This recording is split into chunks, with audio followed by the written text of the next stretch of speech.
স্টেজের সামনে আসার জন্য আমি বিশেষভাবে অনুরোধ করছি। দাদা কয়টা বাজে দাদা? ৭০,০০০ টাকা আড়া কয়টা বাজে? ইতিমধ্যে ঘোষিত সময় পার হয়ে গেছে। আর সময় বিলম্ব না করে, আর দেরি না করে আপনারা শুরু করে দিত।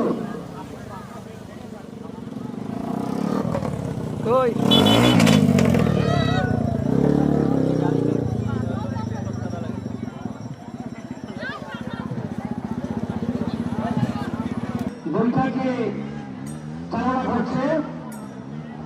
আপনারা দেখতে পাচ্ছেন এই নৌকাটি তাদের যাত্রাস্থলে চলে যাচ্ছে। যেখান থেকে খেলাটি শুরু হবে ঠিক সেই স্থানে চলে যাচ্ছে। আর আপনারা দেখতে পাচ্ছেন সুশৃঙ্খলভাবে আপনারা খেলা উপভোগ করুন, বিনোদন করুন। আমি এরপর থেকে বাচ্চাদেরকে বলবো, তোমরা কেউ নদীতে আর লাফালাফি করবে না। নদীতে কোনো বাচ্চা থাকবে না। একমাত্র ভলান্টিয়ার